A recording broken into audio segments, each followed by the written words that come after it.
Eu sou Anderson Antunes, eu sou doutor em História das Ciências, trabalho atualmente como investigador na Universidade de Évora, num projeto que chama No Africa, e compartilho o gabinete com a Elizabeth, que gentilmente me convidou para estar aqui hoje. Eu vou explicar o porquê dos dois portáteis aqui em mãos, que parece uma coisa meio louca, mas o primeiro é que eu queria mostrar algumas imagens para vocês, então vou deixar passando para que vocês possam ver as imagens enquanto eu vou falando.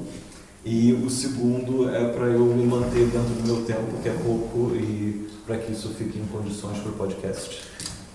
Então, bom, quero começar dizendo que é uma grande satisfação para fazer parte desse ciclo de conferências, que transforma o museu nesse espaço de inclusão, de debate, de construção colaborativa. Então, antes de mais nada, meu agradecimento a Elizabeth, a toda a equipe do Transmate, a toda a equipe do Museu Municipal Santos Rocha e a todos que estão aqui presentes hoje.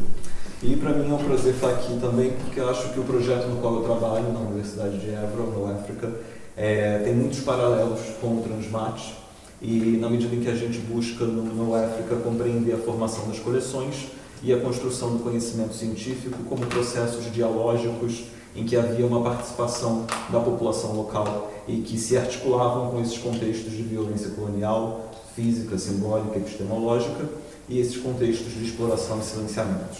Então, como o tempo é curto, eu escolhi 5 temas, eu vou tentar passar muito brevemente sobre eles e a gente pode debater mais depois. O primeiro desses temas é a historiografia. A historiografia é a forma como nós, historiadores, escrevemos a história. E, tradicionalmente, essa historiografia seguiu o que foi publicado pelos exploradores que iam à África e escreviam sobre as suas explorações. Então, desde o século XIX, a literatura de viagens se tornou um gênero literário muito consumido pelo público, incluindo o público que não era o público de cientistas. E, nesses livros, era comum que os exploradores se colocassem como figuras em aventuras épicas de descoberta de territórios, em que eles enfrentavam perigos da natureza, perigos de povos desconhecidos, em que mapeavam novas áreas e descobriam novas espécies, enfim.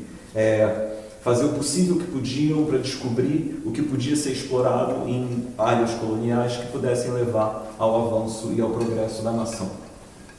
E os historiadores, por muito tempo, seguiram essa mesma linha narrativa. Então, mesmo no século XX, a gente encontra muitos eventos comemorando, por exemplo, o centenário de algumas dessas viagens de exploração, onde esses exploradores foram colocados como heróis nacionais. E essas viagens eram associadas a um movimento que começa no século XIX, que é um movimento de construção da identidade nacional. Um movimento de construção de uma identidade, de uma Europa superior pelo progresso da ciência, sobretudo, versus eles, os outros, bárbaros, atrasados, subdesenvolvidos e primitivos. E uma escala hierárquica que a gente encontra nas relações internacionais até hoje. Só que, enquanto historiadores, a gente analisando a documentação histórica, os diários, os livros, as etiquetas nas coleções do museu, como a Elizabeth estava falando agora há pouco, a gente encontra uma história muito diferente. E aqui é o meu segundo ponto.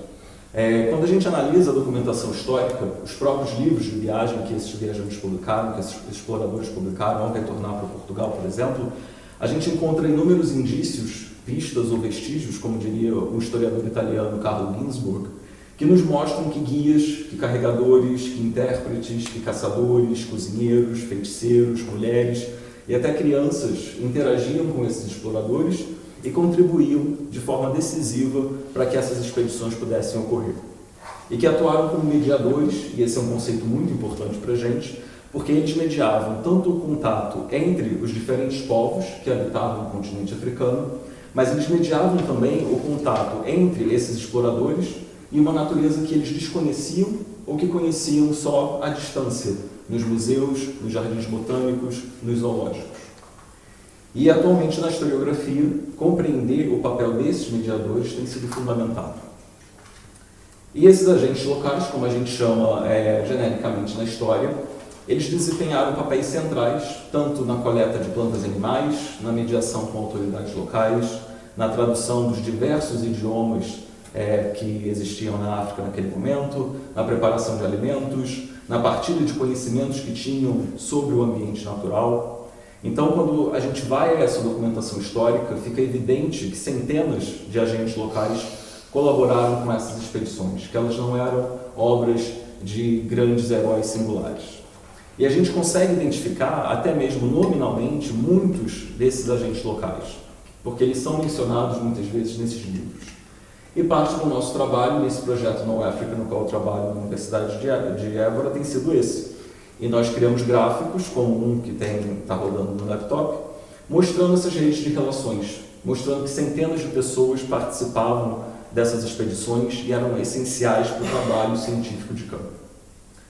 O meu terceiro ponto tem a ver com o apagamento dessa colaboração. Isso é muito claro, por exemplo, quando a gente encontra centenas de agentes locais mencionados nesses livros de viagens, mas poucos, ou muitas vezes nenhum deles, mencionados quando essas coleções chegam aos museus. Nos museus, elas são geralmente associadas aos exploradores que lideravam as expedições, e os nomes desses agentes locais vão, então, pouco a pouco se perdendo.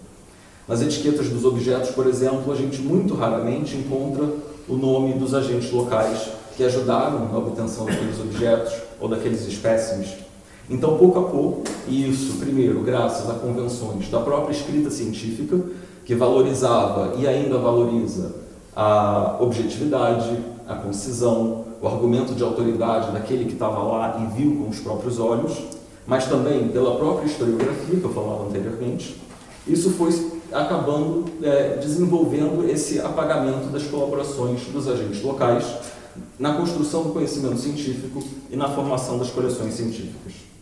E assim, essas coleções foram, pouco a pouco, sendo associadas somente aos exploradores, a esses europeus que estiveram na África, e raramente aos africanos que contribuíram para que essas expedições acontecessem, que em alguns casos eram pagos, que em outros casos sofreram violências, que eram coagidos, que em outros casos tiveram objetos roubados, mas que fizeram esses objetos, que indicaram caminhos, que ajudaram a coletar plantas, a coletar animais e que, enfim, que participaram de todas as etapas do trabalho científico de campo.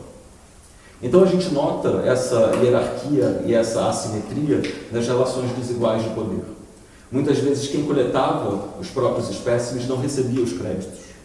Os objetos eram trazidos e eram aqui na Europa classificados segundo categorias europeias que muitas vezes ignoravam ou distorciam o significado e os usos originais desses objetos. E o conhecimento local dos povos nativos era raramente creditado, embora fosse apropriado pelos exploradores. E hoje parte do trabalho dos historiadores da ciência tem sido tentar inverter essa lógica. E o que a gente faz em projetos como o Transmate e como No Africa é tentar justamente inverter essa lógica. Então, para o meu penúltimo ponto, eu queria mostrar um pouco como é que nós, historiadores, fazemos isso. Primeiramente, a gente pode fazer isso a partir dos próprios livros de viagem. Como eu falei, esses livros eram muitas vezes escritos a partir de diários e cadernetas de campo, e eles costumam mencionar dezenas e até centenas de indivíduos que participaram, que colaboraram dessas expedições com seus nomes, as suas histórias, os seus locais de origem e as suas colaborações. Mas além do texto, eu queria apontar, e esse é o motivo de ter trazido o outro portátil, uma outra documentação, que são as ilustrações. As ilustrações, elas são complementares ao texto, embora a gente às vezes tome as ilustrações como meramente decorativas, mas elas são também narrativas e elas fornecem informações sobre em que momentos e como atuavam esses agentes locais. Elas mostram a indumentária desses povos africanos, mostram os ritos, as tradições, os instrumentos musicais, e o Capello Williams, por exemplo, até traduziram para a partitura, transformando para uma tradição europeia sons, uma música que eles ouviram em determinado momento em África e que a gente vai reproduzir na Noite Europeia dos Investigadores em Évora, então já fica aqui o convite também para que estejam lá no dia. E a gente vê também nessas ilustrações os objetos religiosos, muitos que a gente vê aqui em exposição, por exemplo, posteriormente fetichizados, tidos como objetos de cultos ancestrais e primitivos, em uma hierarquia civilizacional que justificava o colonialismo. Mas nessas ilustrações, várias vezes, a gente vê todos esses objetos em uso e como eles faziam parte da cultura desses povos. E essa é uma diferença entre o que a gente tem nas exposições, que são os objetos retirados dos seus contextos de uso e recontextualizados de acordo com uma narrativa museográfica, enquanto nas ilustrações a gente tem os objetos em seu uso cotidiano. Então esse é um dos pontos, a iconografia enquanto informação e documentação histórica. Elas são narrativas, elas funcionam também como narrativas que contam essa história do heroísmo e da coragem frente ao perigo, dos animais ferozes que geralmente eram retratados nessas ilustrações, mas que também podem ser lidas como evidências de momentos de contato e de diálogo. E o meu último tema são os espécimes em herbário, que também eu trago uma foto no outro portágio.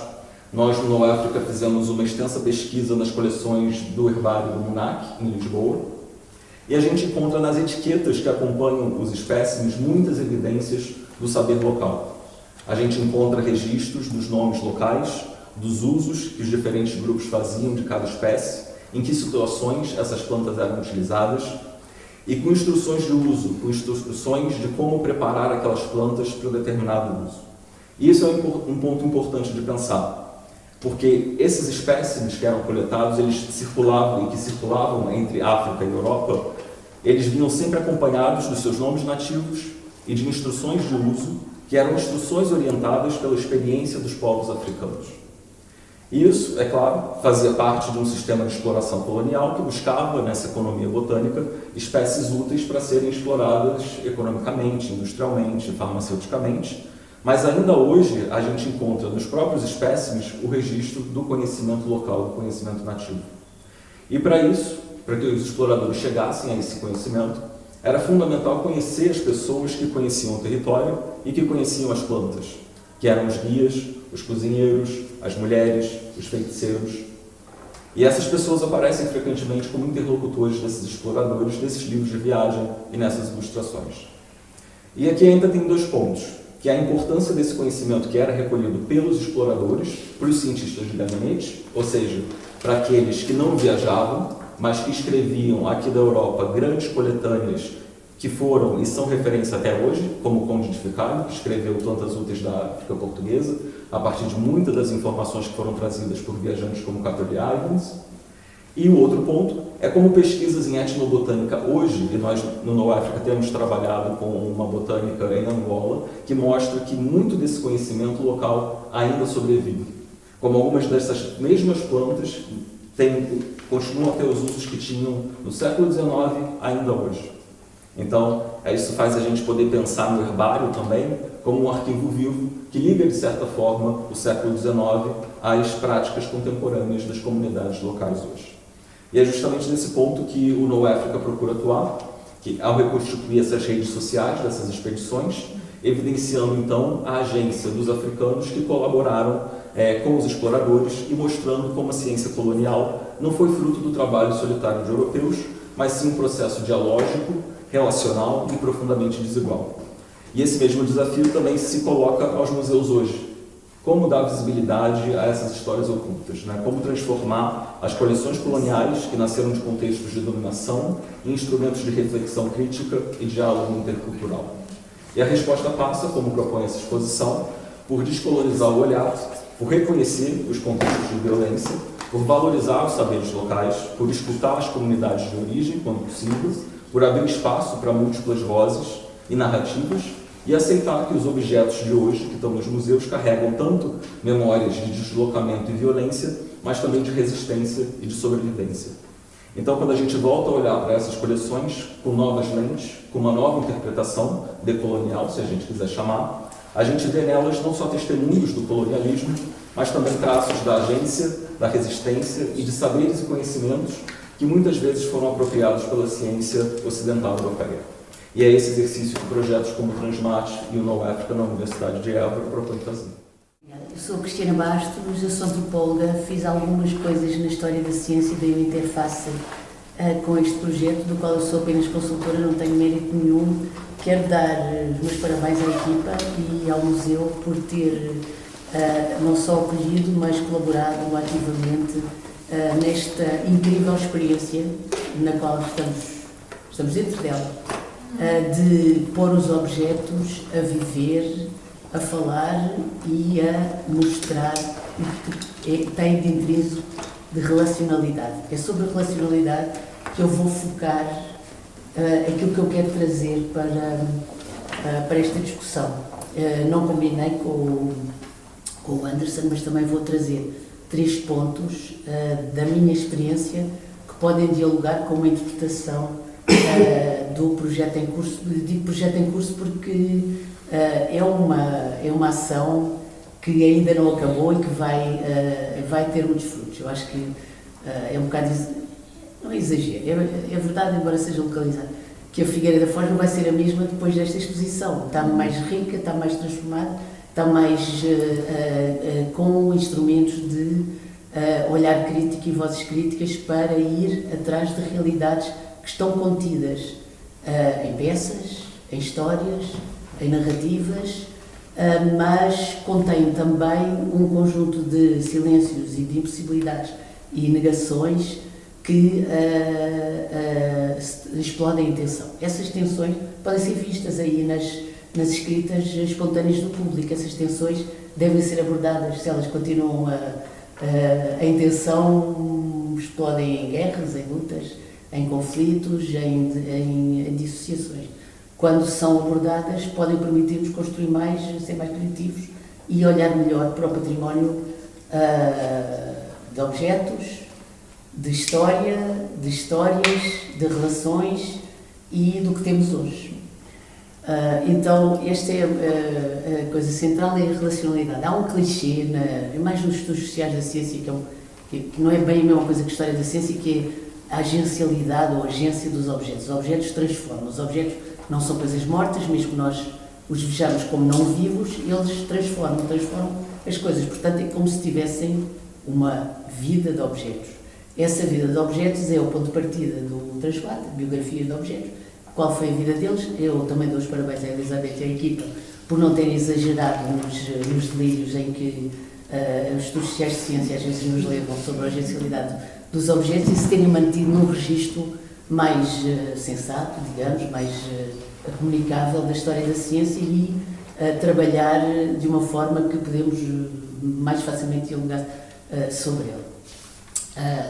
Mas há algo daqui que eu quero puxar ainda mais longe. Estou a contradizer que é um delírio, não é só um delírio, é uma maneira de olhar para a essencialidade dos objetos e eu quero pensá-la não nos objetos em si, mas nas relações que contém. Cada objeto é uma interseção de múltiplas relações e nós, com o que está escrito nas paredes pelo público, pelos curadores, pela equipa de investigação, podemos almejar a conhecer algumas dessas relacionalidades, entre algumas apenas. Temos poucas sobre quem modelou os objetos, temos poucas, não há como chegar a muitas delas. Neste caso, em alguns outros casos, consegue-se. Temos poucas sobre o impacto que tinham no lugar em que foram criadas originalmente, mas temos mais algumas sobre a forma como circularam e foram trazidas até aqui. Temos as biografias de quem os trouxe, temos uma biografia social, uma historiografia, uma narrativa de como aconteceu, em alguns casos, a captura, saque, compra, enfim, aquilo que trouxe a mobilidade das peças. Temos a narrativa de quem as acolheu, o museu, etc. Todos isto são momentos relacionais e aqui estão concentrados todos. Quem os acolheu, quem tratou deles, quem os descreveu como etnográficos, quem os descreveu como manipados, como feitiços, essas coisas todas que hoje, das quais nos distanciamos hoje, e temos as narrativas de curadoria que foram avançando no tempo e adaptando-se às necessidades expositivas e também às demandas do público, a um olhar mais crítico, e estamos em pleno momento de um novo passo. Portanto, há uma curadoria de 2014 que dá dignidade aos objetos, ilumina-os, põe-os visitáveis, dá-lhes uma legenda possível, e temos agora a visitação crítica dos objetos por uma curadoria crítica, analítica, e que não apenas expõe os seus pontos de vista, mas também deixa que o público fale e pede ao público fale e pede para essas camadas virem a narrativa, à luz, é um bocado à moda do iluminismo, enfim, para terem mais vida e estarem presentes. Isso é fascinante, parabéns, é uma experiência mesmo interessante. O que é que são os meus 3 pontos que eu ponho em diálogo para podermos explorar alguma coisa mais que veio do meu trabalho? Eu trabalhei com objetos, não objetos coloniais, mas objetos de representações anatómicas e anatomia patológica e alguns deles representações de cera, outros com espécimes. Esses objetos têm um impacto brutal mesmo, porque são coisas às vezes transformadoras de quem vê. Então nisso eu aprendi algo sobre essa relacionalidade e essa capacidade, a didática de poder olhar para um objeto e para a história e relações que contém. São extremos opostos quase, porque ali que geralmente sabemos que são os autores, os artistas, a origem da espécie, etc, etc, e sabemos menos sobre as relações de possível desigualdade ou as circunstâncias sociais em que foram produzidos e depois circulares. Aqui temos um bocado o contrário, temos um outro lugar no espectro. Bom, mas estes objetos, quando se começa a procurar mais a história das relacionalidades que têm, são explosivos, têm um impacto ainda maior, como se pode ver por alguns dos comentários. São capazes de polarizar e dinamizar discussões bastante importantes. Bom, esse era o meu primeiro ponto. O segundo, eu trabalhei com não é ideia de primeiro, é a linha B de primeiro, umas maquetes produzidas dentro do aparelho colonial português, maquetes de hospitais e instituições de saúde pensados para, sobretudo Moçambique e Angola, em que imaginavam um projeto que andava a par com umas práticas de contenção e de reprodução e de mimetismo do que era pensado como sociedades indígenas. Isso também me ensinou alguma coisa sobre o que são os aparelhos coloniais de dominação e a sua representação do que são as sociedades que estão em relação com esse aparelho colonial. Isso leva-me ao segundo ponto. Eu estudei a dominação colonial nos registros que não eram de materialidade de objetos e de objetos rituais, etc., mas algo como uma micro-história articulada com a macro-história do projeto de império. E isso ajuda-nos a fazer, um bocado na cena do que o Anderson já levantou, abrir um leque de nuances, de possibilidades de atores sociais que intervieram no projeto colonial. Não temos só o explorador, que para alguns é um herói, para outros é um vilão, nem temos só as populações dominadas, todas iguais, homogéneas, que se foram oprimidas ou roubadas ou resistiram, etc, etc. Temos toda uma panóplia de agentes coloniais que são ou intermediários, ou contribuem, coagidos ou não coagidos, ou compensam ou não compensam, que fazem parte desta complexidade. E hoje em dia a historiografia, a antropologia, olha para essa complexidade e essa variedade para desempacotar essas categorias ou heroicizadas ou vilificadas de o colónio colonizado. E já tenho só um minuto, isto é um minuto antes, para o terceiro ponto, que era o que tem sido o meu trabalho nos últimos 5 a 10 anos, que é sobre as sociedades de plantação e a produção das desigualdades racializadas, tematizadas, naturalizadas e cientificadas. Bom, isso é algo que ia para dar uma discussão muito maior, que é posterior àquilo que é o marco cronológico do colonialismo europeu habitualmente usado, que é dos anos do século XV, vamos lá, e é depois disso e é antes daquilo que é esta idade de alto império, fins do século XIX e princípio do século XX, que é de onde vem a circulação destes objetos e onde se afirma essa divisão dos impérios europeus em África e de onde vem a maior parte das narrativas que temos. Pronto, a sociedade de plantação que eu olho, feita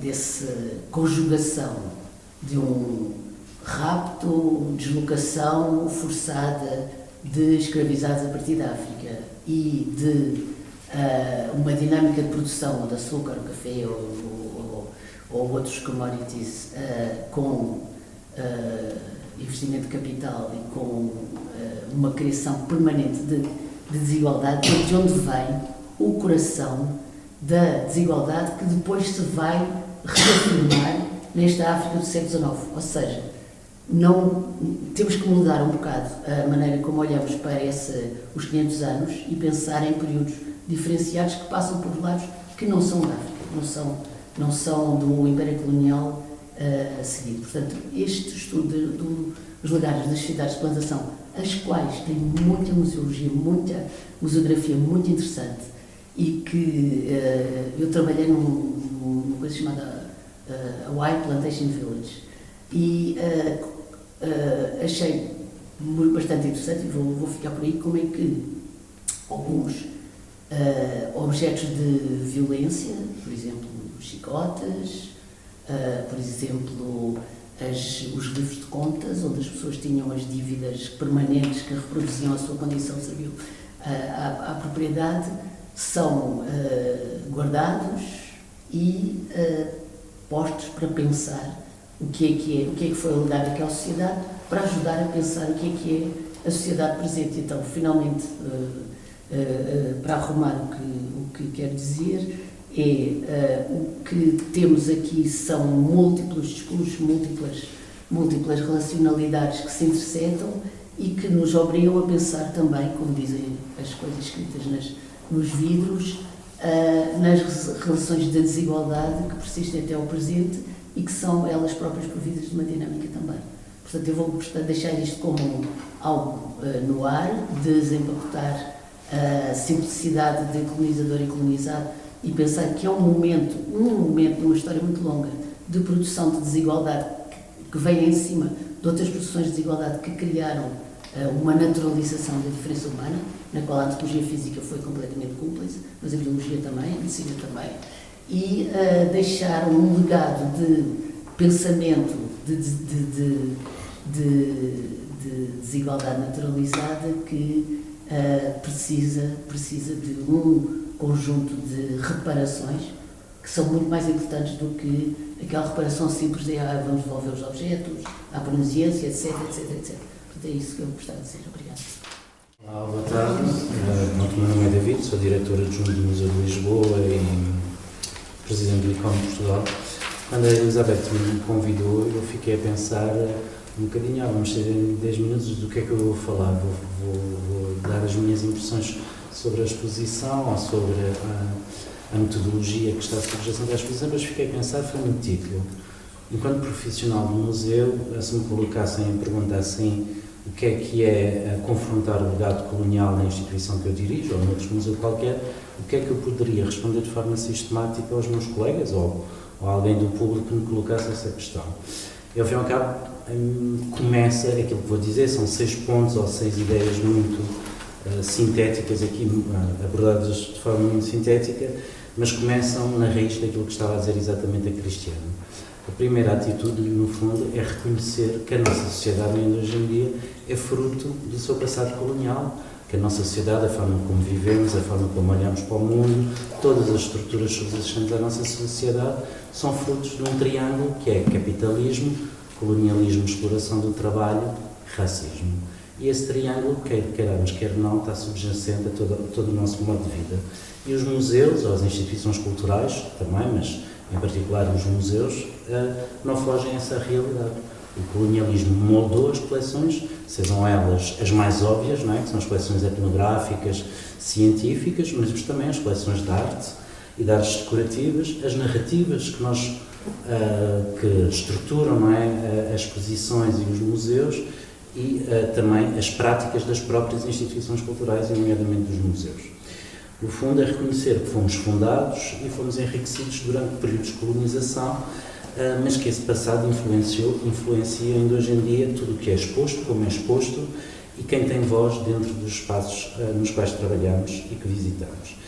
Fim ao cabo, portanto, a primeira ideia que eu queria trazer hoje é fundamental para qualquer profissional do museu e para o público também, mas agora falando sempre na perspectiva do profissional do museu, é reconhecimento histórico dessa realidade. Reconhecer aquilo que já foi dito aqui várias vezes, não é? Que muitas das coleções, independentemente da sua natureza, dos seus contextos geográficos e cronológicos, foram adquiridas por meios de saque, de violência, de coerção ou de exploração, mas muitas vezes, não é? A Elizabeth discutia isso muito bem ao início, a ideia da doação e da questão de questionar as origens e as proveniências antes dessa doação. Também temos que reconhecer uma coisa muito simples, não é? Mas que na realidade é assim, dentro de um passado colonial, obviamente que qualquer ato de retirar um objeto, seja mesmo ele dentro do conceito de doação, entre aspas, também é um ato de violência, porque estamos sempre numa relação de dominador-dominante, não é? Portanto, é uma estrutura colonial ao serviço, a ciência, ela própria, não é? Muitas vezes ouve-se dizer, mas foram expedições científicas, não foram feitas em contexto de violência, não houve propriamente um saque, etc.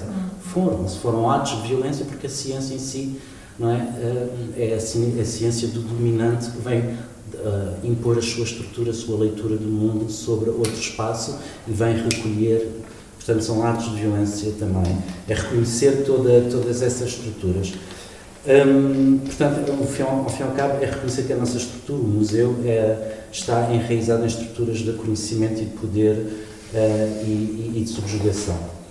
E isso é muito importante também, à partida, na raiz da questão, quando somos profissionais, é inscrever essa necessidade na nossa própria visão, missão e objetivos estratégicos das instituições, que é fundamental, não é? Que é aquilo que guia, não é? É um ato de coragem política. Tenho colegas meus que odeiam que eu digo isso, mas é verdade, é um ato de coragem institucional, é um ato de coragem político, é dizer, na minha instituição, por exemplo, naquela que eu dirijo, decidimos a determinada altura escrever essa simples frase.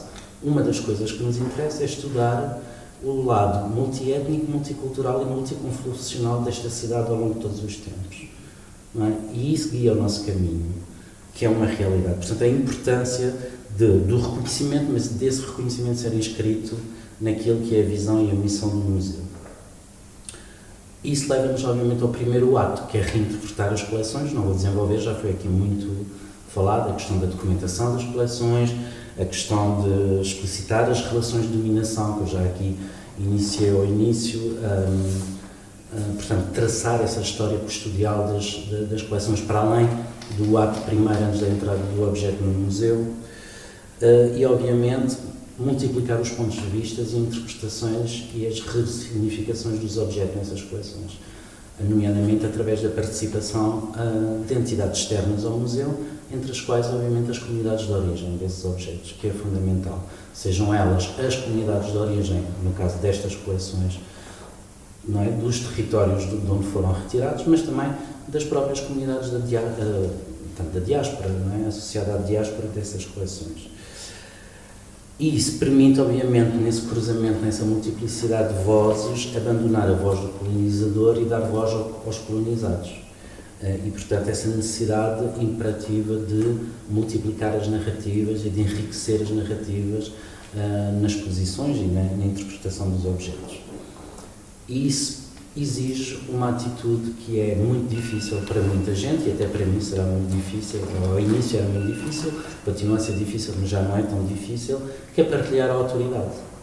Obviamente, no meu local, na minha posição, essa abertura ao diálogo, à participação, à co-criação, não é? Que são aqui três conceitos diferentes, mas que podemos olhar para o grande chapéu de fazer participar as pessoas, porque eu sempre sou defensor que quanto mais a pessoa está envolvida no museu, mais empática se torna em relação à instituição e até, muitas vezes, eu trabalhei em projetos que tinham um teor político, ou melhor, eram projetos políticos na sua gênese. E eu dizia sempre, se a sociedade estiver do nosso lado, o governo pode mudar, a Câmara pode mudar, a instituição permanece, não é? Posso dizer uma coisa sobre Sim. são sempre políticos. Sim, são sempre pedidos, são sempre. Mas há uns mais do que outros, não é? Que são encomendas diretamente, como todos nós sabemos. E era, portanto, a partilha da autoridade a dizer que de facto é difícil. E existem múltiplas formas, podemos desenvolver umas ou outras de fazer participar as pessoas, quer o público, quer as múltiplas comunidades, quer de origem, quer as da diáspora, pode ser através da parceria, de criar grupos de trabalho, grupos de consultores, pode ser através da cocriação, quer em projetos de expositivos, quer em projetos de mediação, quer na própria leitura das coleções. Pode ser uma coisa que é extremamente interessante, que é a curadoria compartilhada, ou mesmo comunitária. Isso tem implicações, e temos aqui uma pessoa que poderá falar muito melhor do que eu sobre isso, a questão da própria programação cultural e da mediação, não é, que pode ser participativa e feita, não é, nessa questão do diálogo. O que estamos a fazer, não é, uma atividade de mediação no seio de uma exposição, mas que é fundamental precisamente nessa ideia de diálogo, de participação. Obviamente somos todos profissionais aqui da cultura, mas essa relação com o público é fundamental, não é, para acrescentar ainda mais layers a esta narrativa e, portanto, apostar naquilo que é uma educação museal baseada no diálogo, na crítica e na reflexão, não é, da crítica de uma forma geral.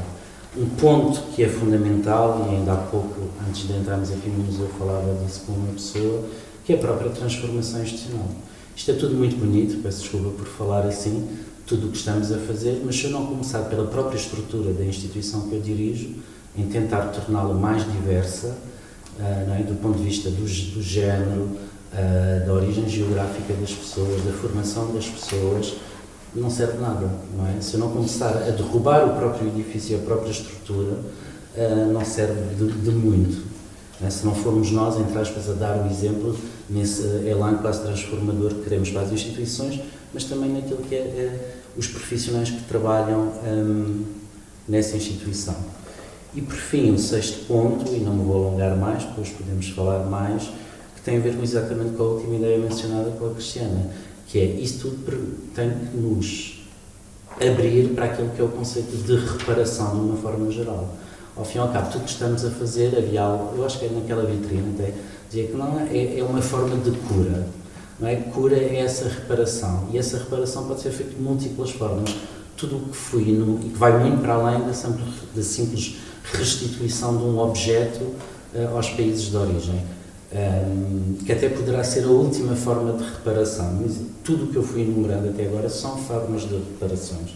E, portanto, a partir do momento em que nos colocamos na postura de desconstruir e de descolonizar, leva-nos a outras conversas, o conceito de descolonizar o museu, mas gosto até mais da expressão que é usada nesta expressão, que é confrontar o passado. Estamos permanentemente na atitude de reparação, quer material, mas sobretudo do ponto de vista simbólico, e obriga-nos, e é o que eu dizia, só para acabar, que é definitivamente tentar acabar nas instituições, no meu caso, ou das pessoas que estão como eu, numa posição de direção, de rever práticas institucionais, que são, no fundo, racistas, excludentes, e nomeadamente não só na estrutura e na hierarquia interna, mas também na própria relação com o público. Não é? Eu sou muito defensor e sei que sou muito criticado por isso. Eu, por mim, não haveria um sistema de direção vertical, já estaria num sistema quase anárquico, horizontal de gestão da minha instituição, mas pronto, acho que o tempo lá chegaremos. Muito boa tarde, obrigada pela oportunidade de estar aqui. Eu tive o privilégio de ir acompanhando alguns momentos deste trabalho. Fiquei especialmente interessada neste momento que vem a seguir, que é o momento de como é que o público de alguma forma lida com o que está aqui a ser pensado, e está a ser pensado com muitas contradições, e portanto é sobre esse momento do que vem a seguir à investigação, que continua a acontecer, e à curadoria, o que é que vem depois, que acho que ainda está pensado para vir a acontecer também, e como é que pode ser preparado. Eu vou apresentar-me, tenho formação artística em escultura, tenho vindo a interessar-me também com esta capacidade que a arte pode ter de envolver não só o objeto, mas um determinado contexto, e, portanto, tive a oportunidade de fazer um mestrado em arte e design para o espaço público, que me permitiu compreender o que é que isto pode ser, como é que as obras de alguma forma expandem o seu significado, o seu alcance no contacto com públicos que não são muitas vezes especialistas. E, portanto, o espaço público não é o espaço do museu, tem uma série de outras questões que me interessavam, e nos últimos, mais tarde, de uma forma não planeada, comecei a trabalhar no Museu de Arte Contemporânea de Serralves. No fundo, eu gostaria, quando fui para lá, gostaria de trabalhar com a comunidade que está à volta da Fundação, que de alguma forma não era convocada, pelo menos era assim que eu interpretava, não era convocada para o que estava a acontecer ali na vizinhança, e portanto eu tinha muito esta ideia de trabalhar o que estava no museu com a comunidade que estava imediatamente ao lado, para lá dos muros altos da Fundação. Isso ainda demorou algum tempo a acontecer, mas veio a acontecer, e portanto o que eu hoje reduzi aquilo que eu acho que pode ser o meu contributo para o que está aqui a acontecer, ao trabalho, dentro de tudo que eu fiz, ao trabalho que fiz com escolas públicas. E sobretudo, no que eu acho que é fundamental, e que deixo desde já aqui nota, que é o vai e vem entre o museu e a escola, o espaço entre os dois lugares. Não é só o museu que vai à escola e leva objetos que de alguma forma podem mudar nessa mudança de contexto, o próprio objeto muda, o que é que lhe acontece quando sai do museu. Não só isso, que é importante, mas também esta deslocação de um grupo de crianças, neste caso vou-me focar no público infantil. Há outras nuances que podiam ser exploradas, mas procurei focar especificamente no público infantil.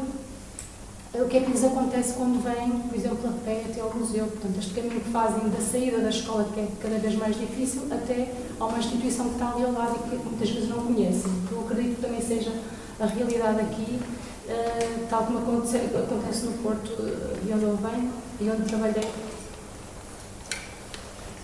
a partir das exposições de arte contemporânea.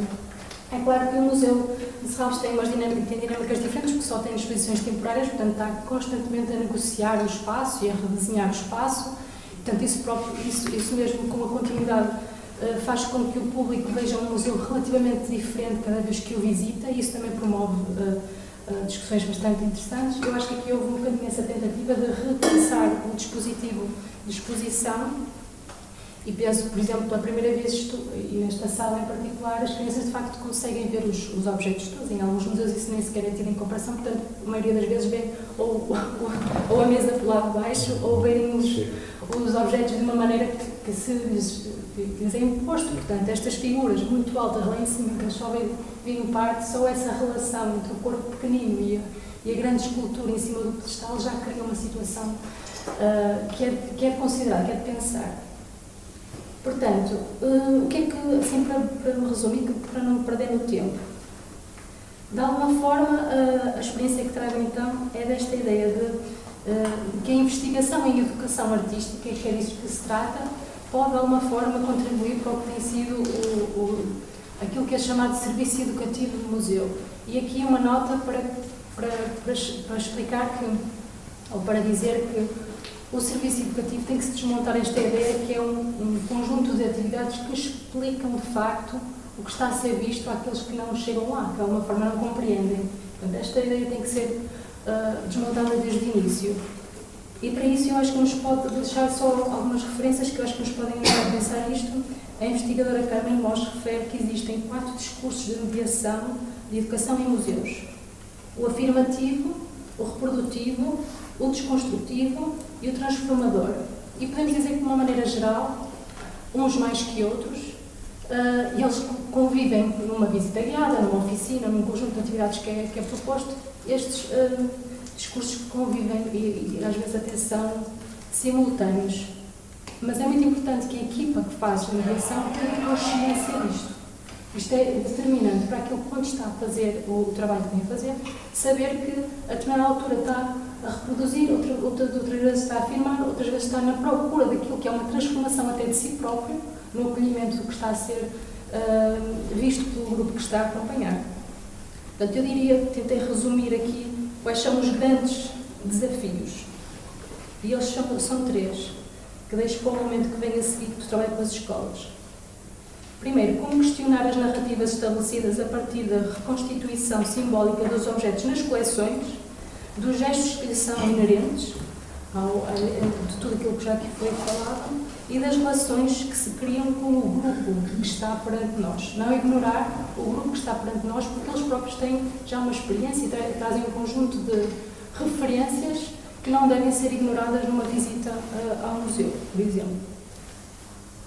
Segundo desafio, como transformar a expectativa, fomentada também pelo museu, da exposição enquanto mostra de objetos.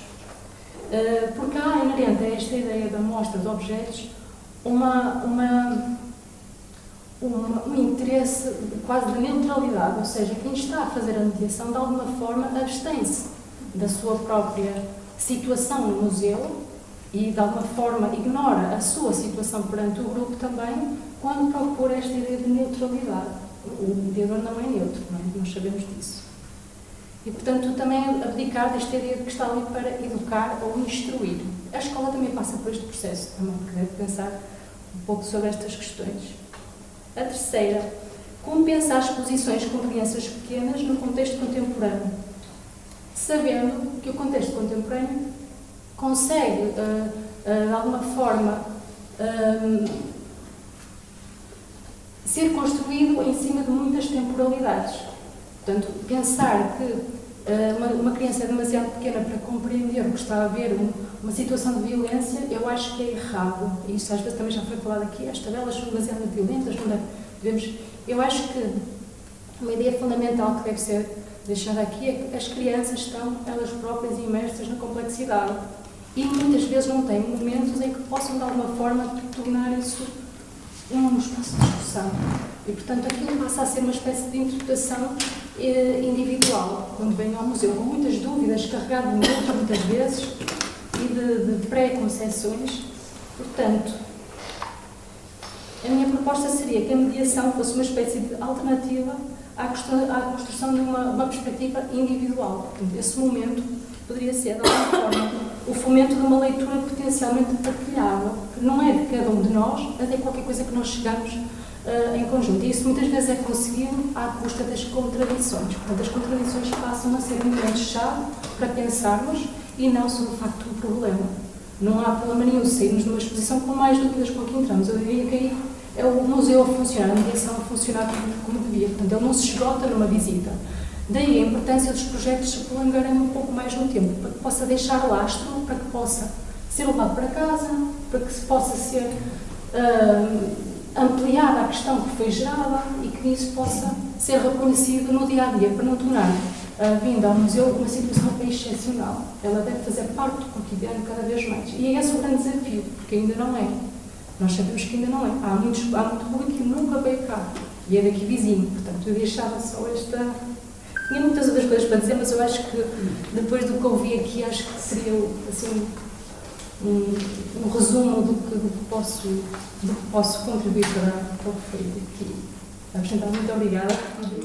Eu sou Mariana dos Santos, sou historiadora de arte, sou do Instituto de História da Arte da Universidade Nova de Lisboa e, enfim, eu na verdade trouxe notas para comentar esta exposição, não foi tanto, embora possa assinalar que fiz recentemente uma exposição, tenho trabalhado já desde há muito tempo a questão das relações da modernidade artística com o colonialismo e fiz recentemente com a co-curadoria da Marta Mestre, fomos as curadoras de uma exposição no Centro Internacional das Artes José de Guimarães, chamada Problemas do Primitivismo a partir de Portugal, que falava da relação da arte moderna com este contexto do colonialismo português, mas sempre enfim, também com relações internacionais.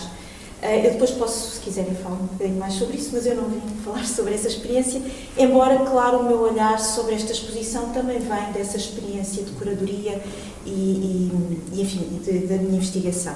Eu queria só fazer, também trouxe 3 pontos, trouxemos 3 pontos, não sei, mas 3, e queria só fazer um ponto prévio, são coisas que já foram aqui ditas, mas eu queria também reforçar, que é este papel, e queria felicitar naturalmente o Museu Santos Rocha aqui na Figueira da Foz, mas queria reforçar o papel das instituições em interrogar as suas coleções, mas não é só interrogar as suas coleções, podem não ser museus com coleções coloniais. No momento presente, no momento político presente, hoje, nacional, internacional, eu creio que cada vez mais as instituições, como os museus, têm de ser chamadas a uma participação de cidadania, uma participação política, sim, como espaços de pensamento crítico e de reflexão. Estamos numa altura em que deixámos de ter Ministério da Cultura, basicamente, deixamos de ter Fundação para a Ciência e Tecnologia, quase, ainda não, mas quase. Há uma ideia de aposta na investigação só ligada ao mundo empresarial e, portanto, tem que ser, mais do que nunca, os museus têm de ser este lugar de pensamento crítico e de intervenção de cidadania, e aqui estamos num exemplo excepcional de que isso aconteceu. Portanto, os meus 3 pontos, o primeiro tem a ver com uma reflexão, enfim, que a mim me é interessante, que é esta ideia, que é a ideia de civilização, que eu trabalhei em particular também nessa exposição de que falei, porque civilização, para muitos historiadores de arte clássicos do século XX, era equivalente à arte. A arte é um sintoma de civilização e, portanto, esta equivalência entre civilização e arte, para nós, na exposição que fizemos em Guimarães, foi muito interessante de explorar, no sentido de pensar, então, se civilização também, no contexto europeu e norte-americano, implica ser colonizador, para depois levar a civilização a outros lugares, então significa que a história da arte está completamente implicada no contexto do colonialismo. E, portanto, e gostava só de pensar um bocadinho que o fundador do museu, e enfim, o que começa esta coleção, não é só uma pessoa, não é? Mas o Santos Rocha, propriamente dito, tem uma coleção colonial, e ter uma coleção colonial era sinal de ser civilizado, de pertencer ao mundo civilizado. Era sinal, dava um status social. Era alguém que estava ao nível, enfim, da Europa, porque a Europa toda ela tinha, os grandes países europeus, os maiores, tinham colónias, não é? E, portanto, há esta ideia de pertença ao mundo civilizado quando se tem objetos coloniais. E temos isso no fundador deste museu, mas sabemos como há esses objetos ainda, possivelmente nas famílias de muitos de nós, e que passaram de geração em geração. As famílias de um certo estatuto social tinham estes objetos. Mas não só, as famílias também, depois vamos ver os artistas em geral.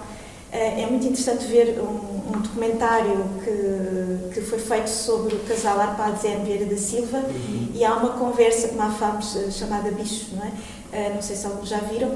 Na mesa da cozinha do casal há uma escultura africana enorme. Enfim, era normal, era o habitual. Os artistas tinham estes objetos, e não só os artistas surrealistas, vários outros também. Portanto, há aqui um lado de oposição ou de estatuto civilizacional que vem da posse, que é manifestado pela ostentação da posse destes objetos. Enfim, estes objetos, a posse destes objetos e a ideia de civilização também está ligada à ideia de conhecimento. Quem é civilizado tem um conhecimento privilegiado e dá a conhecer. Portanto, os estudos destes objetos, e sabemos, enfim, já foi aqui dito, não quero repetir, mas os estudos da antropologia, da história da arte, etc., associados a estes objetos, têm que ver com a produção de conhecimento dito civilizado, do mundo civilizado, que supostamente era neutro, também já se foi falado aqui dessa falsa neutralidade. Portanto, ser quem produz o conhecimento é evidentemente quem tem controle sobre o conhecimento, quem tem controle sobre o discurso que é produzido, quem domina isso, e enfim, sabemos bem como isso significou silenciar tantas histórias. O segundo ponto que queria destacar aqui tem que ver precisamente com esta questão das camadas, que já foi aqui muito referida, mas que me parece muito apontar para uma ideia de arqueologia, não é? e de podermos ir escavando, e temos a camada mais à superfície, que é a intervenção do público, e depois temos a camada curatorial, e depois temos a camada de 2014, e depois temos as camadas anteriores a 2014 do registro original dos objetos, e depois temos os objetos. E o facto de haver tantas camadas faz com que elas influenciem e marquem a leitura umas das outras. A quarta camada faz ler a primeira de maneira diferente e as outras entre si também. E, portanto, isto, para mim, é uma maneira de fazer curadoria que me parece complexa numa simplicidade, ou seja, é simples, mas produz uma comunicação que é muito eficaz para um público não especializado. E isso parece-me essencial, tendo em conta todas as dificuldades que sabemos que é também de trazer o público aos museus e de fazê-los pensar. E desde já faço aqui uma meia-culpa, eu acho que a exposição que fizemos em Guimarães era um pouco complexa, por exemplo, para um público infantil. Era uma exposição que não permitia muito um público infantil. E considerámos isso, mas pensámos, bom, mas tem de ser. Enfim, às vezes também nem todas as exposições são adequadas a todos os públicos. Mas eu acho que há aqui, esta, pelo contrário, consegue chegar a essa comunicação a um público mais generalizado. Depois, deixem-me só ver a minha cábula, tenho aqui uma questão sobre esta questão das camadas. Desculpem lá.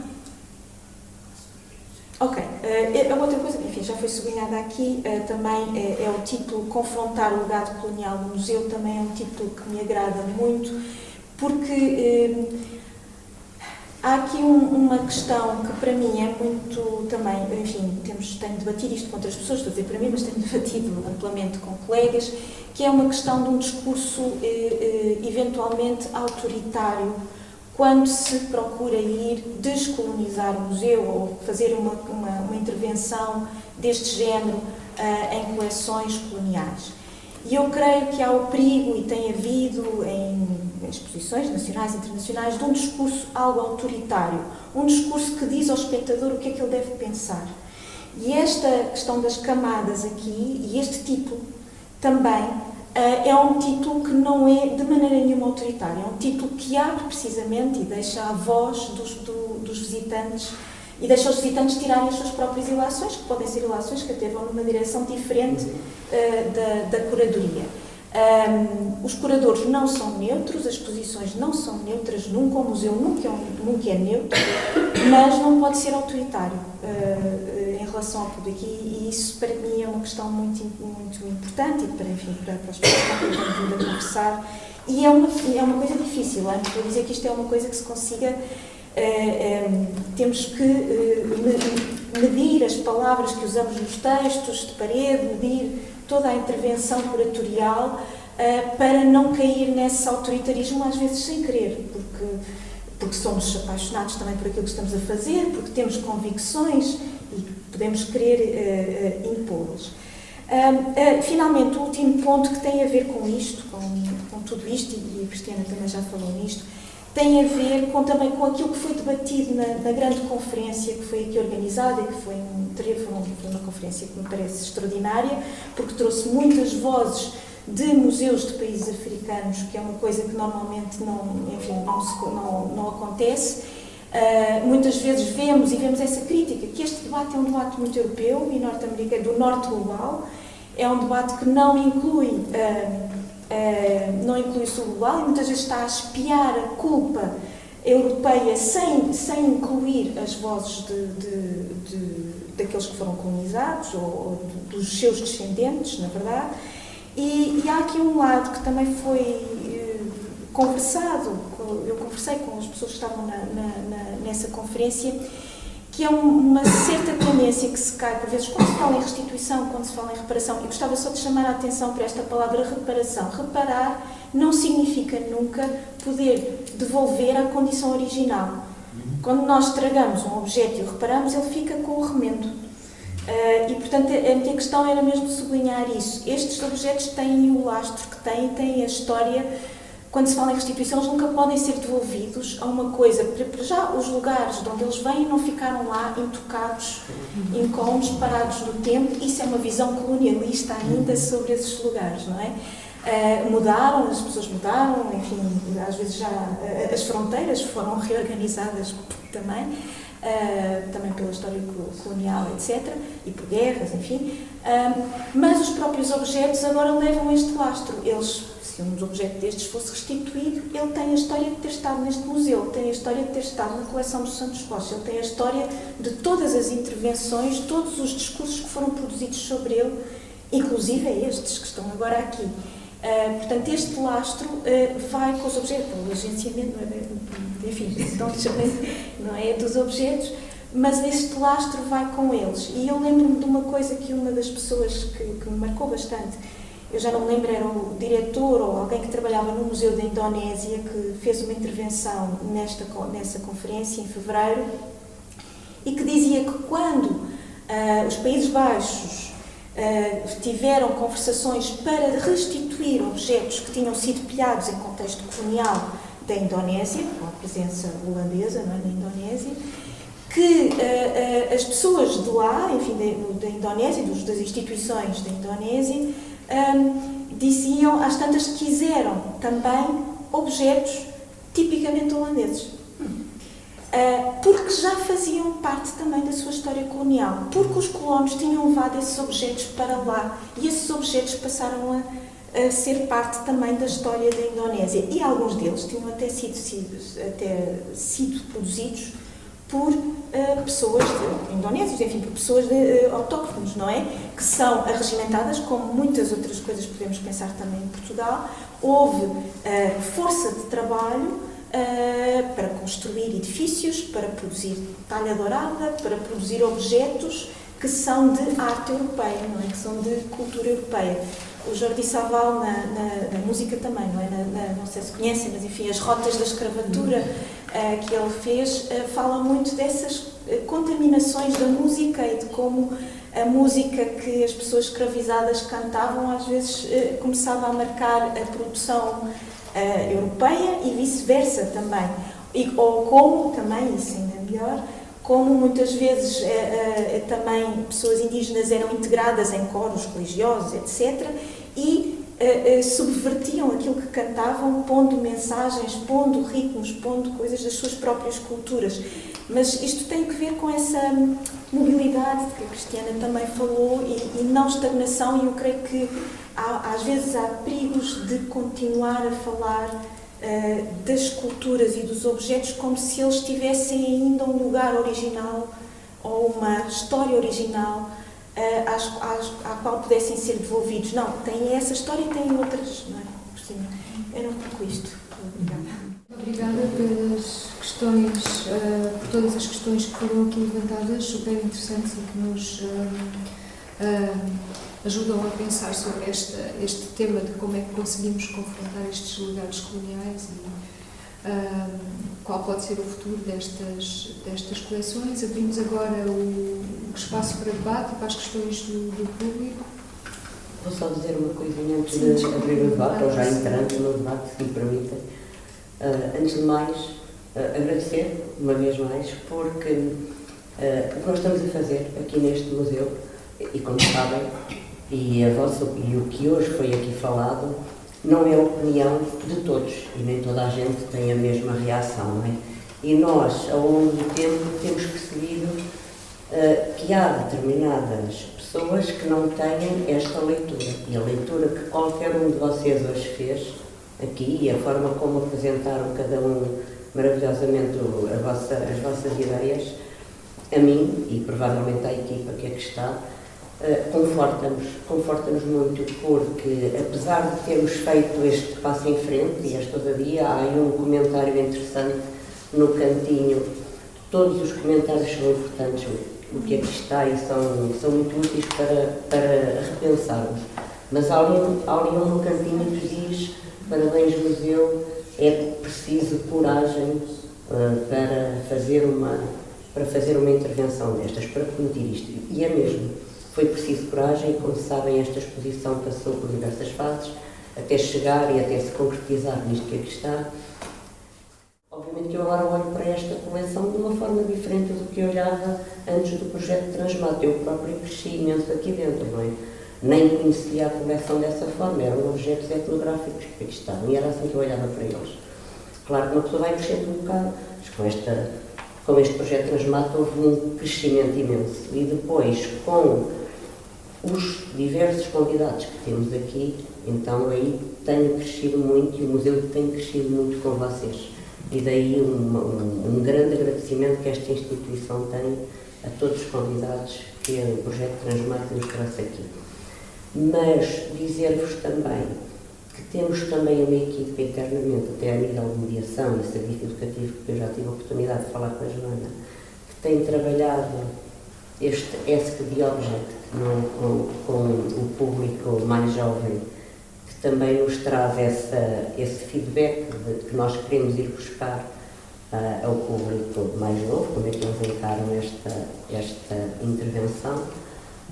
Mas dizer-vos especialmente isto, à conta desta intervenção e desta exposição, obviamente que este museu já não é apenas um museu municipal e temos tido um grande e um forte impacto, como eu dizia ao início das outras instituições culturais.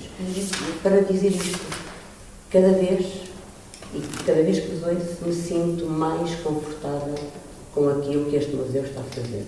E, portanto, agradeço à Elizabeth ter nos ajudado a abrir o museu para esta leitura e para esta reflexão que eu acho que urgia, porque estávamos há muito tempo num caminho fechado. E, portanto, estou muito feliz que isto esteja a acontecer, sinto-me muito grata por todos os que aqui vêm partilhar. Já ouvi coisas, não sei se é possível que se tornem a ouvir, já tivemos aqui um grupo de visitantes que eram nossos alunos da Universidade Sénior, portanto são pessoas de 60, 70 anos, que não têm esta opinião desta exposição, olham para isto de outra forma e, portanto, são bastante mais críticos. E o conforto que se sente entre pares também é uma coisa que eu acho que nos faz caminhar com mais força ainda. E queria queria fortalecer um bocadinho essa ideia, que é um processo difícil, mas que de uma coisa sabemos, isto nunca mais volta atrás. Isto agora só tem como andar para a frente. E nós todos sabemos que quando esta exposição acabar, não pode voltar ao que era. Portanto, é preferível que, enquanto não soubermos, enquanto não encontrarmos a forma de a contextualizar melhor, então eu preferia que isto continuasse. Porque estamos sempre a crescer. Com qualquer comentário que se faça, estamos em constante crescimento. Pronto, era um bocadinho isso. Obrigada. Gostava de começar por felicitar o museu, acho incrível o trabalho que desenvolveram e agradecer imenso aos oradores e aqui ao projeto Transmate. Eu só agora tive a oportunidade de vir e tenho debruçado não só na minha prática profissional, mas na minha investigação também sobre este tipo de experiências que várias instituições a nível internacional, mas também em Portugal, têm vindo a fazer sobre a ideia de descolonizar o museu e de forma que isso pode materializar. E, portanto, para mim a visita a esta exposição foi muito interessante porque tenho vindo a pensar sobre a perspectiva das práticas artísticas contemporâneas na relação com esta proposta e com este tipo de propostas curatoriais. E há duas exposições que eu tenho, sobre as quais me tenho vindo a debruçar, uma que aconteceu, as duas aconteceram este ano, mas uma que aconteceu no Museu Fitzwilliam, em Cambridge, e outra no British Museum, as duas com curadoria de dois artistas de origens diaspóricas, um artista africano-americano chamado Ben Ligon e outro chamado Hugh Locke, que cresceu na Inglaterra, mas cuja família é originária da Viana. E, portanto, foi com um enorme interesse que pus também em paralelo esta experiência que está aqui a acontecer com esses dois gestos artísticos que propõem também algumas ideias relacionadas com tudo o que mencionaram, de uma certa relacionalidade, de algo que inicia uma conversa, mas também, e penso em colegas nossas do Instituto de História Contemporânea, e muito na ideia de que a Ana Bigode Vieira fala de uma curadoria da falta, que é pensar a partir do que faz falta. E acho que é interessante porque é um conceito que me tem acompanhado ao longo do pensar sobre estes projetos. E também achei muito interessante ver esta exposição em paralelo, por exemplo, com o projeto da Catarina Simão no Museu do Lamego, que de uma outra maneira, e vindo também do campo da prática artística e da investigação, que também propõe um olhar e um pensamento em relação não só às coleções do museu, mas também à sua possibilidade de relação, naquele caso com o contexto de uma escola com os quais desenvolveram o projeto. Portanto, não é tanto uma pergunta, era só mais um comentário. Fiquei com uma particular curiosidade relativamente a esta museografia de 2014 e de saber um bocadinho mais quais foram os pressupostos e o que é que ela decidiu incluir ou excluir. Portanto, se calhar numa futura publicação, não sei se isso é uma possibilidade de pensar um bocadinho mais sobre os outros objetos que obviamente não podem estar aqui na exposição por questão de espaço, mas quais foram as opções e as direções desse momento. Também gostei particularmente de ver o comentário de, penso que fosse um visitante, que levantou a questão da tradução, quando critica a questão do confrontar e a tradução para o inglês, o facing. Portanto, acho que estas nuances relacionadas com a linguagem, com os termos e com a própria tradução também me interessaram e, portanto, acho que, sem dúvida, é estimulante podermos olhar e visitar para estes museus e pensarmos em novas formas de abordarmos os objetos, as coleções e as relações do público com aquilo que é a produção de conhecimento que estes lugares geram. Por isso, obrigada, era só este comentário. Gostava de dizer também mais uma pequena coisa, que é esta ideia de exposição enquanto processo, que eu acho que é algo que a Mariana e a Marta também sublinharam na exposição que fizeram em Guimarães, que me interessa particularmente porque tem a ver com algo que não se cristaliza no momento em que se faz a exposição e define o conceito, mas que é algo que abre e que inaugura outras possibilidades e outros aspectos do pensamento e da investigação que se vão desenvolver posteriormente. Portanto, esta ideia de exposição enquanto processo ou enquanto algo que põe em marcha um processo também me interessa e acho que está presente naquilo que estão a procurar fazer. Eu já agora também queria comentar sobre isso, porque enquanto estava a dizer isso eu estava a pensar também nas diferenças que há quando estamos a falar de exposições de artistas autóctonos, de artistas que têm um nome e que têm uma autoridade que se calhar é questionada de certa forma, mas que têm uma autoridade para construir uma narrativa, não é? É obra daquele artista, quando estamos a falar em coleções de etnografia. Nem sempre há artistas, não é? Não há, e muitas vezes não há, quer dizer, nós aqui temos Timor e Angola, ok, o que é Angola, não é? Quem são... Eu estou a perceber, é só bem para também aqui animarmos o debate, porque eu acho isso interessante, não é? E isso coloca-nos certa... Quer dizer, eu penso que pode ser mais agora, não, porque estamos a trabalhar noutro paradigma, se calhar, da museologia, mas em coleções do século XIX, coleções etnográficas do século XIX, como é o caso desta, muitas vezes, portanto, estes artesãos desaparecem.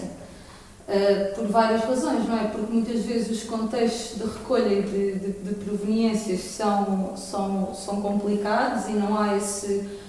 Pode não haver reconhecimento sequer ou interesse no que eles têm para dizer sobre aquilo, outras vezes mesmo sendo esses contextos complexos. Há esse interesse, por exemplo, além deste militar, o João dos Santos Pereira Jardim, que recolheu uma grande parte desta coleção. Um dos outros doadores, um dos outros colecionadores é um administrador colonial, António de Oliveira Silva, que é altamente minucioso nas suas descrições dos objetos que manda ao longo de vários anos para o Santos Rocha aqui no museu.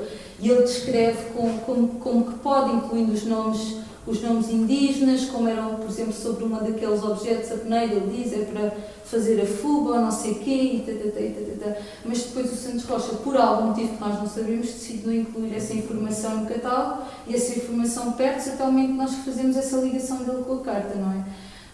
Pronto, mas mesmo assim muitas vezes nós temos dificuldade em perceber quem são as pessoas produtoras desses objetos e acho que é interessante porque nas coleções etnográficas acho que ao longo do tempo, e a professora Cristiana saberá falar disso muito melhor, porque é antropóloga e tem essa experiência. Portanto, acho que nas coleções etnográficas há uma transformação, mas no início do século XIX, muitas vezes os artesãos não são reconhecidos, não é? E, portanto, acho que é interessante estar a falar destes artistas, porque podíamos perguntar como é que ficaria esta sala se fosse pensada por um artista angolano, não é? Acho que se calhar essa relação, não é? Que é o que se faz agora em muitos lugares, mas pronto, para dizer que é interessante fazemos há aqui um balanço diferente, não é? Os artesãos aqui estão ausentes. E, não é? E essas exposições eles são. E acho interessante, é interessante. Mas nesta exposição também estão ausentes. É isso que eu estou a dizer, os artesãos aqui estão ausentes, porque não se sabe quem eles são, não é? Não se sabe quem são os produtores destes artefactos. Sim, mas há o olhar, que é o olhar que é mantido pelo público, neste caso é mediado ou orientado por um artista. Portanto, é semelhante ao exercício que é feito aqui. Porque os artistas estão a usar as coleções do museu. E revelam dados. Sim, mas isto não tem a ver com. Isto foi um projeto de história da ciência que foi trabalhado por um designer, não é? Não é um trabalho de artista. Sim, claro, eu não estou a dizer que é. Só estava a dizer, dentro do que é o meu campo, me interessou particularmente, porque vejo que esta é uma outra forma de trabalhar estas questões, nessa medida. Posso ter uma questão, colocar uma questão que me interessa também, do trabalho que faz também no âmbito do museu, tem a ver com o design. E só para perceber, assim, em linhas muito gerais, qual é que foi esse contributo dado pelos 10 anos, que eu creio que até reconheci o nome que foi mencionado.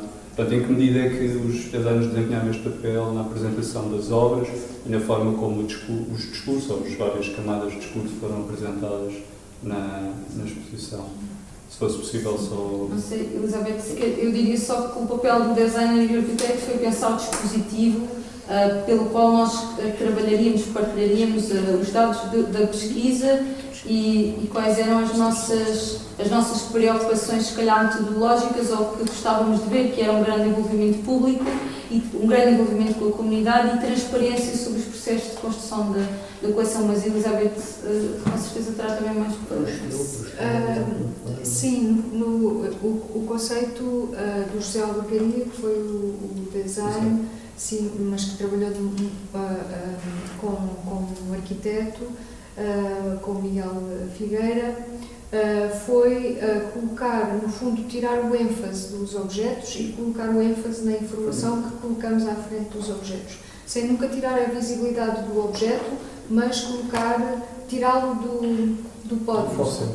Sim, no fundo o objeto era o objeto no pódio, com uma pequena legenda que estava em baixo, e o conceito... Era o que estava, exatamente, com legendas muito breves e com informação reduzida relativa à proveniência, a data de obtenção do objeto, é sobretudo esta a informação e por vezes a designação europeia, muitas vezes a designação que é atribuída ao objeto, raramente chega à designação de origem do objeto, ao museu, normalmente é uma designação atribuída. E o conceito foi esse, portanto, nós trabalhámos os conteúdos que gostaríamos de colocar, portanto, a nossa prioridade era mostrar como é que os objetos chegaram ao museu, sobre múltiplas perspectivas. Por exemplo, até de alguns objetos, temos ali uma citação que tiramos de uma fonte histórica, que é relativamente a objetos que se perderam a caminho do museu, portanto ficaram retidos num porto e nunca chegaram ao museu, quando eles eram muitas vezes retirados dos locais de origem com a justificação da preservação, não é? Isto vai-se perder, portanto recolhemos para preservar nos museus europeus, e isso às vezes não acontecia porque os objetos perdiam-se no caminho, e isso às vezes também não é óbvio, não é? Quisemos contar essa história, mas também quisemos contar a história dos contextos de violência, porque existem contextos de violência associados. Portanto, e quisemos dar a voz a essas fontes históricas, aos contextos, também às dúvidas com que ficamos e às questões em aberto que nos suscitou todo este trabalho,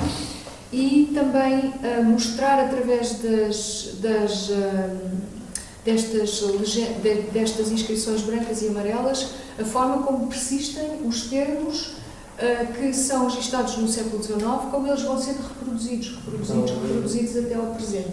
E eles estão, inclusivamente, nos inventários digitais que estão agora online. E é preciso ter atenção e cuidar, confrontar esse legado colonial nos próprios inventários atuais, de 2025. Mas, portanto, em termos de dispositivo, todos estes plintos e as cores, os filtros, já existiam. Portanto, É ou sobre o seja, vidro. E a iluminação. É sobre o vidro. E a iluminação. A museologia E a de iluminação. Só uma questão, só para contextualizar. Esta informação está na folha de sala que nós temos à entrada e que podem levar. Mas a museografia da sala, segundo nos transmitiram, foi de 2014, era o castanho para representar Timor, este amarelo para representar Angola, e foi uma opção Timor e Angola por parte das curadoras do museu. Portanto, existe a coleção etnográfica, é muito maior, existem muitas outros objetos com proveniências diversas, mas a opção foi representar aqui nesta sala Timor e Angola com estas duas cores. em 2014. 2014. E com as legendas que estavam, Que ainda estão. que ainda estão. Estavam e estão. E estão, exatamente. Dentro das vitrinas está a museografia de 2014, Pronto. que não foi de todo tocada, exceto na iluminação, à qual foram aplicados filtros na cor. Para fazer ressaltar as inscrições que colámos nos vidros e que são completamente removíveis. Portanto, a exposição também foi pensada dessa forma. Em outubro, quando ela terminasse, quando estava previsto terminar em outubro, portanto o museu pode retirar os autocolantes e a exposição, e apagar E voltar a 2014. e apagar com álcool as inscrições escritas com canetas poscas e volta ao registro de 2014 ou volta àquilo que o museu quiser. Essa foi a intervenção. Só uma última pergunta. Aquele texto que está ali também já estava assim? Museografia 2014. Assim, com esta iluminação? Sim, e nós colocámos uma tela por cima, onde é possível escrever, mas que podemos também retirar e volta. E tem ainda, desta museografia 2025, toda a entrada que viram, portanto, com aquele painel grande, com as tabelas, a vitrine com a parte mais burocrática, não é? Que não estava na exposição de 2014, e estes filtros de luz nas janelas. Sim, e o caminho para esta sala também, se repararem no início, há uns autocolantes que indicam um caminho até o caminho oposto que se fazia normalmente nas visitas do museu. Nós descemos a escadaria e fomos logo pela direita, pela parte da arqueologia, e entramos por aqui. O percurso normalmente seria ao contrário, portanto isso também faz parte, apesar desta intervenção começar ali onde está o póster, não é, aquele placar das tabelas e acabar nesta sala, a intervenção, esse percurso foi alterado e faz parte da proposta da equipa que desenhou o dispositivo. Eu queria fazer um comentário que tem a ver com uma questão que nos batemos no decorrer do projeto Transmate e que acho importante salientar. Mas queria começar por uma outra questão que me deixou muito satisfeita e que acho que a exposição cumpre os objetivos. Quando ouvimos o comentário, por acaso foi a Mariana que fez, que é, aqui existem várias camadas e primeiro está a do público. E é muito interessante, o nosso objetivo era esse, não é? Acho que cumprimos os objetivos quando ouvimos estes comentários, não é? Se calhar, porque como não é usual escrever-se nas vitrines, essa é a primeira camada que o visitante... A última é a primeira, exato. Pronto, e então a Mariana fez o percurso inverso, não é? Do público para a curadoria anterior, para os objetos e para os contextos de onde eles vieram. Nós fizemos um percurso ao contrário quando montámos a exposição e achei muito interessante, sim, ver, nunca tinha pensado nisso, mas realmente, como não é usual, é a primeira coisa que nós nos confrontamos quando chegamos aqui a esta sala. Mas No decorrer do projeto Transmate, e esta é uma questão que eu acho muitíssimo importante e acho que deveria ser o foco ou ser a preocupação do futuro, até do futuro dos museus e dos museus com coleções etnográficas, que tem a ver com a equipa que nós podemos fazer, ou a colaboração que pode existir entre os investigadores e as equipas dos museus. E isto nem sempre acontece, e eu trabalho nos museus, trabalho com história de coleções e tenho confrontado por diversas vezes com a resistência das equipas dos museus em nos deixar trabalhar com as suas fontes. E não aconteceu aqui neste museu. Houve uma abertura, houve uma colaboração. Acho que teve a ver com as boas relações que nós estabelecemos desde o início, relações de cooperação e de querermos trabalhar juntos e ninguém ninguém ficar com os louros. Os louros não é, porque isto às vezes tem a ver com isso, com o ficar com os louros. E ninguém quer ficar com louros nenhuns. Queremos trabalhar e queremos construir melhores museus. Eu acho que os melhores museus são estes que dão espaço ao público, que trazem o público se envolve. E então fico gostaria muito que no futuro as equipas dos museus colaborassem com os investigadores e não nos víssemos como competidores. Nós não estamos a competir com os museus têm o seu conhecimento, têm o seu know-how.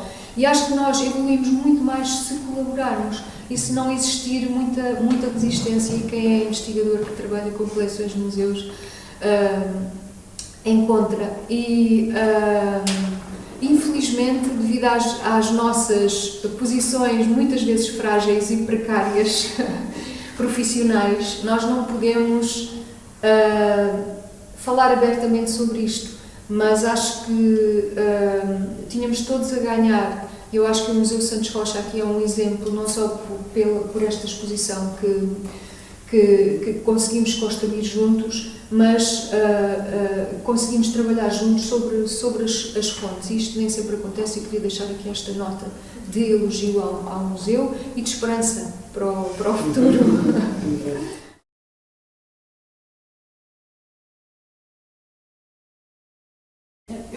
Só uma pergunta, aproveitando que estão aqui, fui apanhada de surpresa por esta exposição e foi uma excelente surpresa, sobretudo vinda da exposição da arte moderna do Palácio de Souto Maior.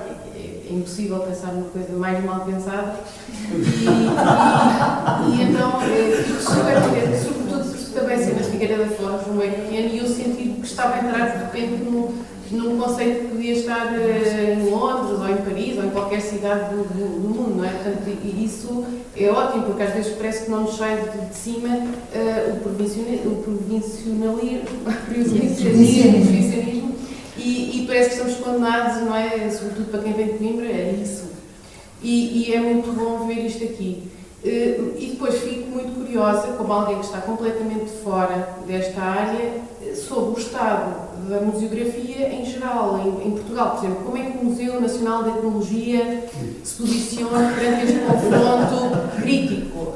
Eu, quando vir esse museu, como é que eu devo ir prevenida? As grandes coleções, não é? No fundo, em que estado é que é que estamos, pronto, em geral, porque não sei até que ponto é que o que vocês fizeram aqui é aquilo a que todas as coleções de etnografia estão a ser sujeitas, ou se isto é um caso absolutamente pontual e inovador, etc. Pronto.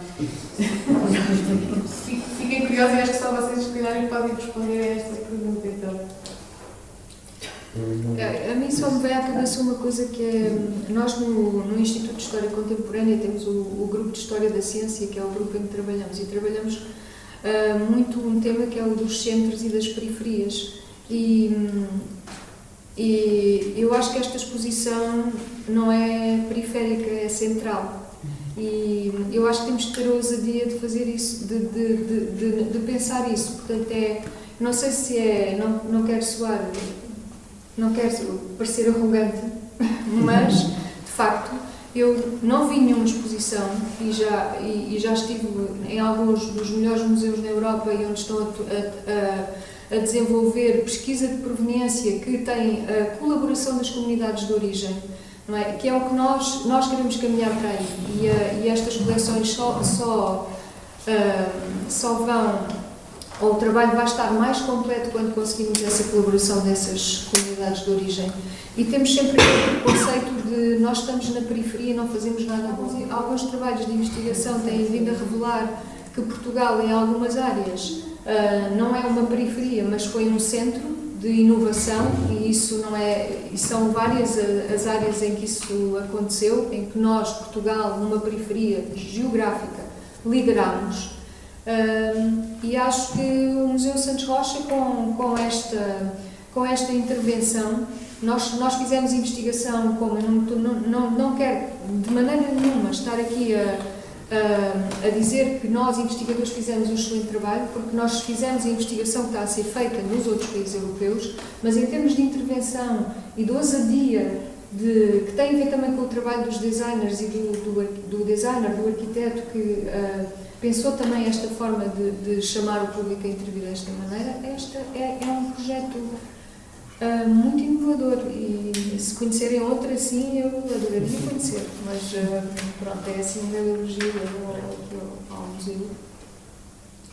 Só tinha 2 notas, porque falou-se aqui do Museu Nacional e houve várias pessoas a começar a rir, e eu percebo, mas eu não sou, eu defendo sempre que, obviamente que este debate é urgente e todo este trabalho é muito urgente e já devia ter começado há mais tempo. No entanto, eu não acho que estejamos tão atrasados quanto isso. Nota-se perfeitamente que desde 2016-17 houve um aceleramento, não é, das coisas na promoção de debates, das discussões de projetos expositivos, projetos de investigação associados às coleções, etc. Há um aceleramento, tornou-se de facto, por várias razões, o movimento Me Too, o impacto que teve na Europa e por aí fora, que agora não interessa. E esse trabalho também já tinha sido trilhado pela arte contemporânea, pela própria arte no espaço público, o questionamento da arte no espaço público e por aí fora. Mas temos estado a fazer no ICOM uma base de dados de tudo o que tem acontecido desde 2017. Exposições, debates, atividades de mediação, desde 2017. E já vamos em 600 e tal eventos. Nós somos uma jangada, recuperando a expressão de... Não é? Temos muito trabalho, já devia ter sido começado muito mais cedo, mas acho que não podemos também ser críticos ao ponto de ser destrutivo e mandar abaixo tudo o que tem sido feito nos últimos 10 anos. E obviamente que o Museu da Etnologia, pela natureza das suas coleções, poderia estar a dar o exemplo e não o deu até agora. Mas eu digo, porque é que não se questiona, por exemplo, de forma mais explícita, o segundo piso do Museu Nacional de Arte Antigo, que é chamado as artes da expansão? O que é que isso significa, as artes da expansão? Portanto, obviamente que as coleções científicas e técnicas, nas quais se inclui as etnográficas, são as mais imediatas nesta questão. Mas tudo o resto também deve ser questionado. Portanto, eu gosto nesse tipo de debates de, tudo bem, há muita coisa para fazer, há muita coisa mesmo para fazer, nós todos, da universidade, dos museus, mas calma, estamos a trabalhar e estamos a trabalhar todos bem em conjunto. Portanto, acho sempre um bocadinho injusto quando caímos em cima de em geral, não é? Não estamos a fazer, não está a acontecer, etc. E eu acho que agora também tem outra visibilidade, porque o debate entrou definitivamente naquilo que é o espaço público também, e havia aqui há bocado alguém que dizia que era jornalista, já não me lembro quem, mas os jornalistas têm potenciado esse debate que tem sido muito interno fechado às instituições culturais. E a segunda nota que eu queria deixar tem a ver com o comentário da Mariana, que é muito importante e que tem a ver também e que tem a ver com este ambiente internacional novamente e nacional que se vive. De facto, temos que estar todos nós, profissionais da cultura, muito alertas com aquilo que está a acontecer lá fora, ao nível do condicionamento das nossas práticas, do espaço de liberdade que devem ser as instituições culturais e democráticas. Eu trabalhei numa instituição de um grande centro, não é, do país, de Lisboa, mas por ter contacto com muita gente no país, é cada vez mais notório não só as expressões, poucas delas ainda muito públicas, não é, ao nível do e-mail, do comentário, mas também dos incidentes de ódio que se multiplicam nas bilheteiras, nas salas dos museus. De facto, estamos a viver um momento muito peculiar neste momento. E se não ficarmos todos alertas e, de facto, não reafirmarmos essas nossas posições do ponto de vista das nossas missões, da programação, etc., porque muito rapidamente acredito que nos pode bater à porta aquilo que está a acontecer, por exemplo, nos Estados Unidos, ao nível de condicionamento da liberdade das instituições culturais, nomeadamente dos museus, porque de facto criou-se um clima, por variedíssimas razões que agora não importa analisar e esmiuçar, mas que faz com que o esteja a fechar-se cada vez mais afunilado. E acredito que, de facto, retomando aquilo que a Mariana estava a dizer, que neste momento estamos, nós, instituições culturais, e pessoas defensoras daquilo que será a democracia, os valores fundamentais a ela associada, de facto num perigo iminente que se vai acelerando no futuro. E cabe-nos a nós trabalhar para contrariar isso, ou pelo menos para contribuir à nossa escala contrariar.